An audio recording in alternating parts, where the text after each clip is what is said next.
So I watched this show and I just finished it last night. It's a 7 episode sort of short series and it's phenomenal. I'm just can't stop thinking about it. And so I want to just talk about what I see as the kind of what I see from my perspective as the kind of scholar of rhetoric, as the kind of the story of this show, right? Because for me, it's a story about that kind of brings together a couple of different genres. It's definitely a like religious revival, kind of second coming kind of genre, and it's also a vampire genre, which you don't really learn about until later on. There's also elements of like small town community struggling to survive, kind of like Friday Night Lights, that genre. In fact, the Riley character was in Friday Night Lights. He was the main quarterback, as I recall. I have so many things to say positively about this show. It's not like I don't mean to do a review here, but the writing is just really, really good. I've read some reviews that are complaining about there's too many speeches, and sure enough, there's like a lot of monologues, like several minutes of a single character just talking. And it's always really well written, and I didn't complain about it too much because the writing is really strong and the performances are almost uniformly really great. Especially the main character, the priest character. I believe his name is Paul in the show. That guy is phenomenal. I can't remember his name. I should look up this stuff, but I'm just sort of riffing here.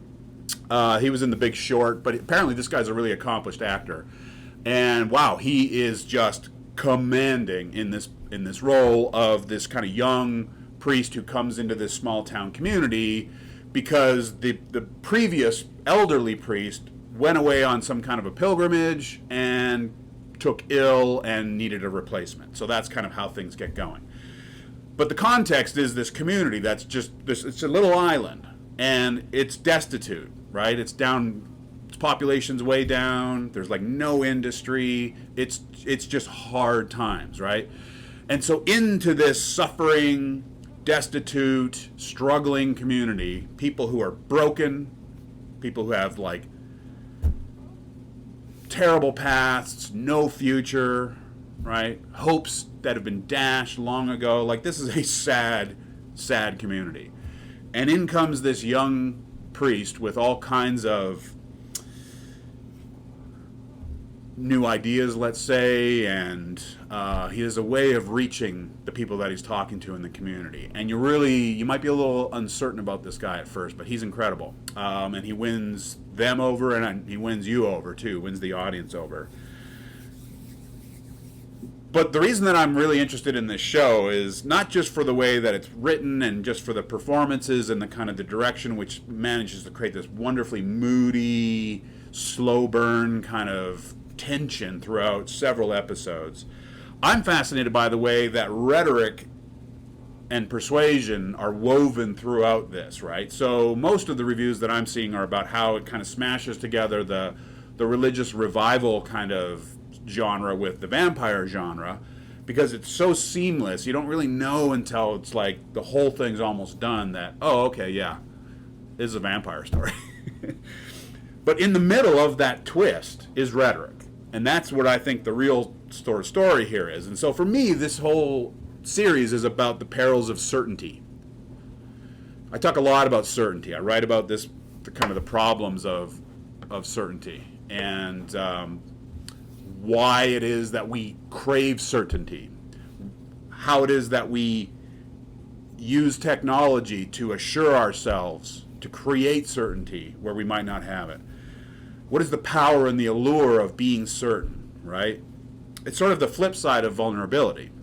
If you're vulnerable, you're exposed. And I feel like the people on this island, this community, were vulnerable. They felt vulnerable. They felt kicked around, by life, by the universe.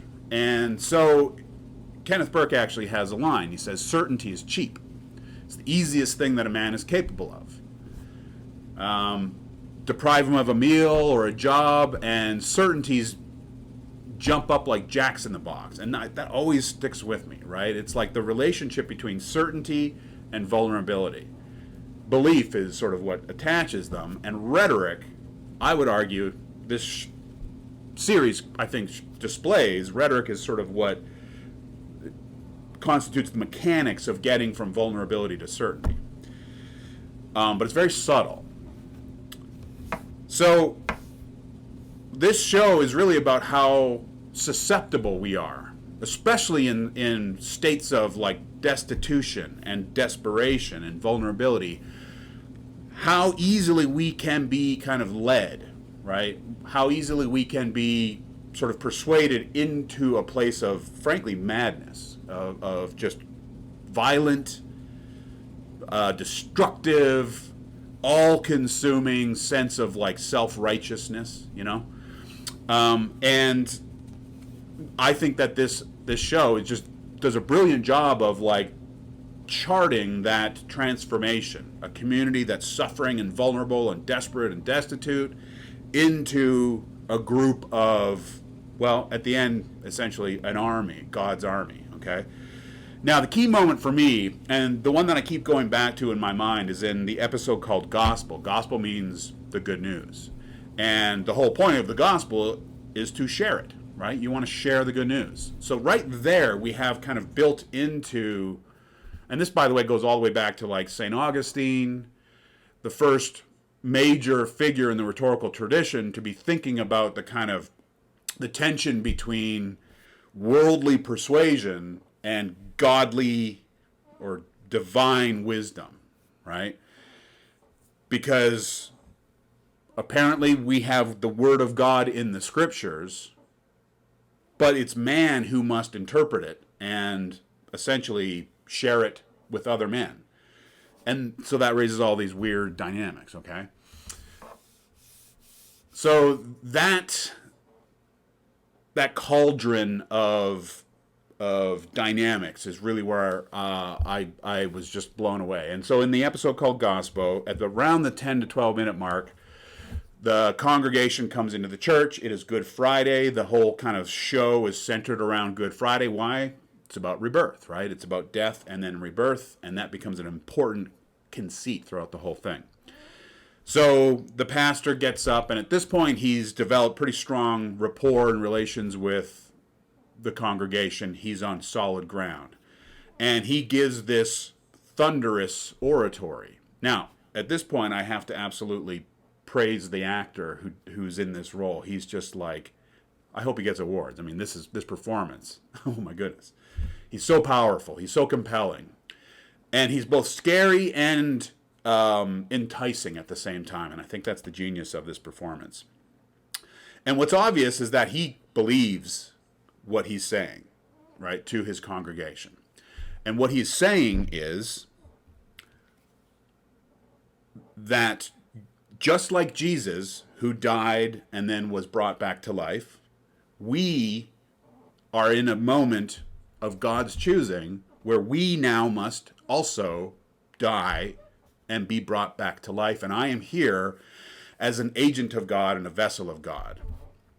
And what I haven't mentioned is that in a previous episode, I think it might have been the one directly before this, is that the pastor, the priest, Paul, he started to actually commit miracles. So he was in giving a service one day, and it was communion, and there was a girl in a wheelchair. She had been, I think, her whole life, and he beckoned her up, and she stood up, and she walked up to him, and everyone just lost it. But what was actually happening, what no one knew at the time, is that he had been actually adding his own special brew to the wine, the communion wine.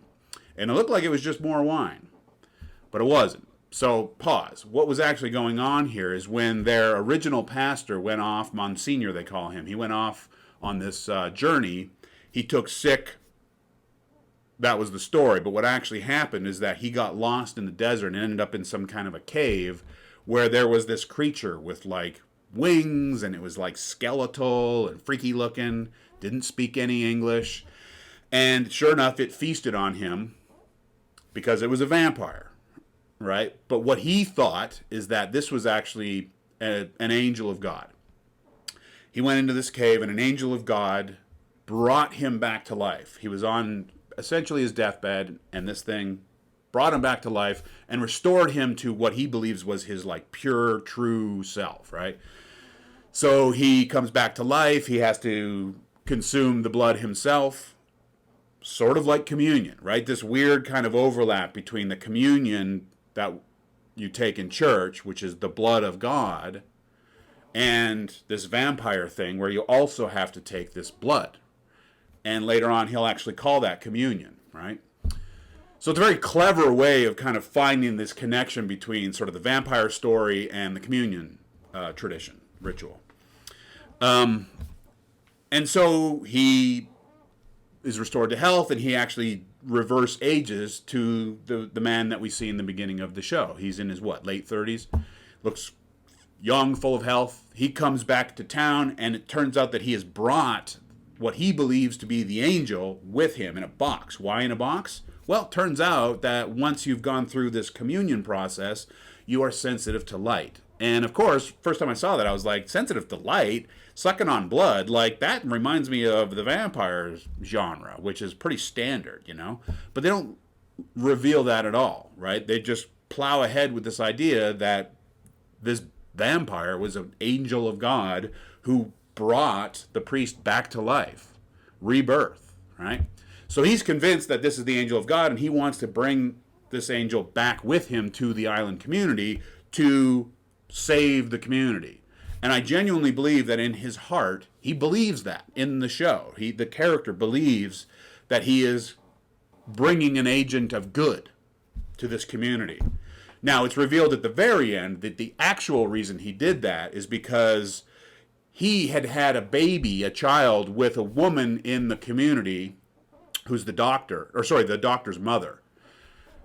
The doctor was actually his daughter, right? And so when he comes back as a young man, he's about the same age as this woman who's in fact his daughter, because he is the old man who has reversed aged, and he's come back into this community. Turns out that he actually did it all just because the woman that the doctor, Sarah, was taking care of, her mother, who at the beginning of the show was on death's door. She was, losing her mind. She was in a bed, feeble, couldn't walk. The priest had been giving her communion, going to the house to give her communion regularly. And he was giving her the blood of the vampire, and she started to reverse age. And throughout the several episodes, this woman who was basically dying at the beginning of the show, she starts walking, she can remember again, right? So she's now a miracle, just like all these miracles that are happening. The girl out of the wheelchair, the reverse aging. Lots of other people are like strong and vital in ways that they haven't been for a long time. So all this crazy wild stuff's happening, and he's doing it to help his community, but mostly he's doing it because he wants to get back with the woman that was dying, because they had this child in a non-traditional way, let's say. Like, it was a scandal, no one knew, they couldn't reveal it, so he never got to be a family. He loved this woman who was dying at the beginning of the movie so much that when he had this opportunity to kind of bring this blood of life back home with him, at all costs he went ahead and did it so that he could save his beloved and finally let the doctor, Sarah, their child, know that they were a family. And it's really kind of gut-wrenching, actually. The very sort of final beats of the show is like him confessing that he did it for her, for this woman who was dying and then started to reverse age. He just wanted to be with her. He wanted to be with her and their child. But it was too late. It was an unnatural reunion, right? Now, let me skip back. So that's sort of the way things play out. The part that I really wanted to focus on, though, is in that episode Gospel, when he's giving his message, essentially. And he's talking about the Word of God. He's talking about the gospel. He's talking about the good news. And he's talking about the point of the good news. The point of the gospel is to share it and to spread it, right? I've heard about this my whole life. Go share the good news. Go reveal to others what God and Jesus have shared with us, kind of idea. But he adds this really dark, sinister twist, right? Because he believes, born again, right? Eternally. He's been chosen by God, he's been selected, and he's been given eternal life, and therefore his job is to assemble this essentially army of fellow the saved, right? Salvation is available for them all. And he is convinced that this blood, once we drink it, it is essentially the blood of God. And the blood, something in us, when we consume it, will let us know who to go commune with, which is, of course, to kill and suck their blood. That's communion, right? But the priest is convinced that it's only going to be the select chosen few, right? And so this is where the rhetoric for me stuff gets really wild. Okay, so in the sermon, he is saying, and I urge you to go watch that speech, that Good Friday speech that's in that episode, The Gospel, because it's frankly probably the most terrifying part of the whole episode, because it's the use of rhetoric, the use of argument, the use of rationality, biblical rationality, to make an argument that is so, frankly, sinister, right? When we know everything that we know later on, we can't help but look at that speech as being a wildly sophistic display of manipulation.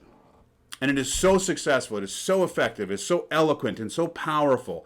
The way that he uses arguments about God's will and what God wants and what God expects of us, and the way he grounds everything in this kind of rhetoric of violence and fear, and he's using like Old Testament imagery, it's just so compelling. And you can see the nodding of the congregation, not everyone, but mostly everyone, as they're listening to him, as he gets like darker and scarier. And he's saying, what does he say here? He says, we are God's army. We are the people who have received the good news, and it is our job to go share that good news. And he's saying, this is not a pretty process. This is not like, flowers and puppies kind of stuff. This is bloody, fearful, and he's quoting scriptures, and and he's always linking everything to the experience of Jesus when Jesus was killed on the cross, right? Jesus was afraid. You're afraid, right? When Jesus had to go into the tomb, he was afraid, just like you right now. So he's drawing all these connections between Jesus and them as the chosen ones. And if they are rightly afraid, they don't know what's going on, but he's been warning them, you're going to be scared, you're going to be terrified, kind of thing, right? And that's actually anticipating the next 2 days later, Easter Sunday, is when everything explodes and goes wild. So the point is that he argues powerfully. He uses biblical rationality.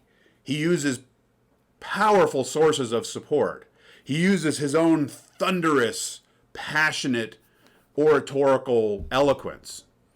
And again, when you see those people sitting out in the pews and you see their heads going up and down, as a few others are sitting there horrified, I don't know, as someone who studies rhetoric, I just had chills. I had chills watching this obviously misleading speech coming from a source of true belief, wildly misleading these people who desperately want to be led. They desperately want to be chosen. And this is what he is telling them. We have been chosen. I have the blood of God with me.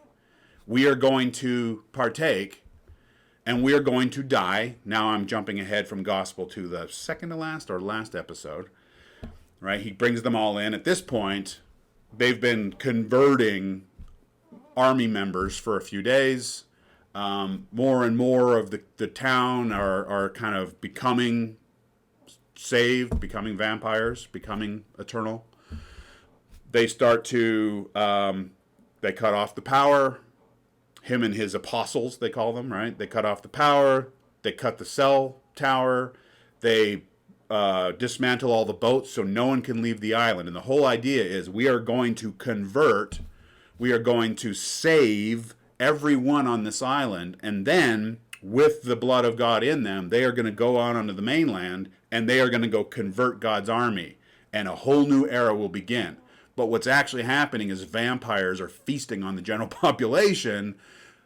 They just think that they're doing God's work, right? So from this place of the highest, loftiest possibilities for divine salvation, for purpose on this earth, is coming through this vessel, someone who actually believes that he's been chosen and that he can perform miracles.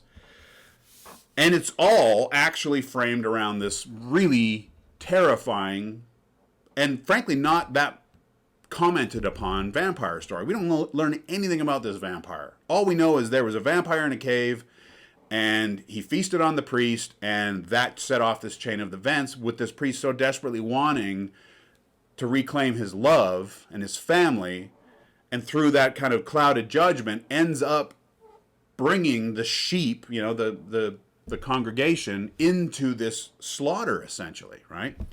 Quite literally. And so it's all brilliantly kind of imagined and realized, and it's very subtle, and you don't kind of really know everything until the end, and it ends up being truly terrifying and pretty scary and a little grim. Not quite as gory as you would imagine, but yeah, it gets there, But what the priest is saying in that gospel episode, in that Good Friday sermon, he says, I think I wrote it down, he says, God will ask horrible things from you.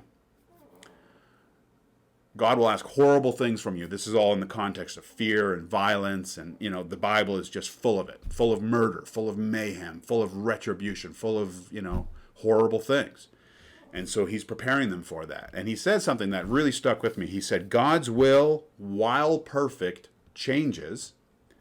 Right? We would think to ourselves, never do harm. He is saying no, opposite. God is speaking through me, and he is changing what we all would think is our expected role as believers. And he says, it is only good. Good Friday is only good. The resurrection is only good. And everything that God does is only good because of where it is headed. That gave me so many chills, right? Because what he's saying essentially is you are going to be asked to kill and commit all kinds of unspeakable acts of violence. But it's okay, because God's will has required it, and the only thing that matters is where it's headed. It's only good because of where it's headed, right? The purpose, the kind of final plan idea. And it's so eloquently rendered in the oratory in the show, and it's so powerfully delivered that you can't help but kind of feel chilly about it. But to me, the real story here is the way that Rhetoric is like the oxygen of this transformation. He doesn't know that he's persuading them rhetorically. He doesn't know that he's being a sophist, right? He is manipulating. He is using false sources, false information, a false experience, his own projected desire to be with his former lover and their daughter. So it comes from a good place even, right? It comes from a place of genuine longing and sadness that he never got to have a life with his family.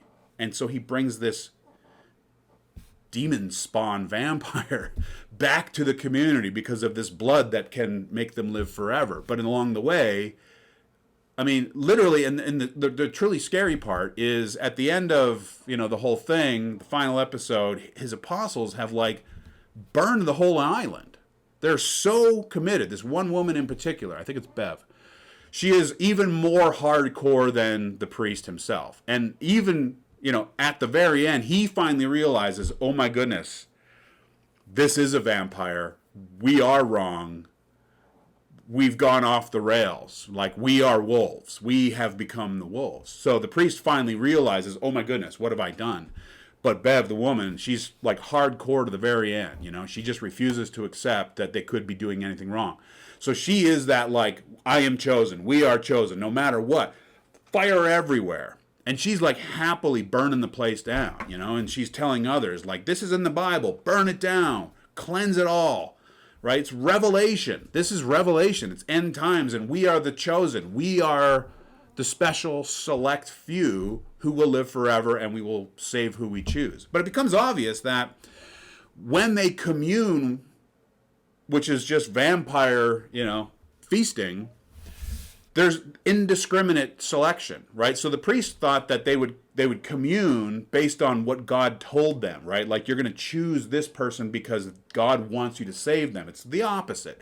They're going to go latch on to any random victim that they can find. And that revelation of like, oh my goodness, we are not actually saving select people. We are just wantonly murdering innocent people. And there's that kind of final shock of recognition of like, what have I done? It's too late, of course. The town's toast. Most people are dead. They've been turned into vampires, right? And a couple of them allowed themselves to be completely destroyed by sunlight because they can't exist in the sun. And so, 27 minutes. It's longer than I thought. But it's an intricate, complicated tale here. And for me, it's this business of, and in rhetoric we talk about the relationship between rhetoric and dialectic. And dialectic is, sort of absolute truth, right? But the question is always, where does it come from? And how do you know? Right? So a philosopher says that justice equals this, or that order equals this, or a politician says we must go to war because of this purpose, right? This idea of purpose and how you can wield purpose, right? What was it again? Only good because of where it is headed. So where we're steering ourselves, right? And the use of dialectical propositions or philosophical promises, the promised land, right, is really tempting and powerful, especially if you are suffering, especially if you are struggling, especially if you are vulnerable and exposed and destitute and so looking for something more to hang on to. I got to say, there was moments in this show that reminded me of the feelings I felt on January 6th last year, or early this year. This idea that, like, who are we? What have we become? The unthinkable is now happening. So that line about, like, God's will is perfect, but it changes. That gave me chills, right? Because that felt like our fellow citizens have allowed themselves to believe in an altered will, have allowed themselves to get to a place of committing unthinkable acts against their own people, essentially, themselves. And they allowed themselves to get, this isn't meant to be a, Donald Trump is the Antichrist or whatever, but no, the power of this combination of forces, vulnerability, destitution, right? Maybe resentment, maybe guilt, maybe just longing and yearning and suffering and struggle and toil and isolation, right? And what that can give rise to when you have some vessel that comes in and shows you something big and dramatic and different, and then promises to take you to, the end times, essentially, right? And so for me, the scariest part of this is how rhetoric was used to take what looked like divine purpose,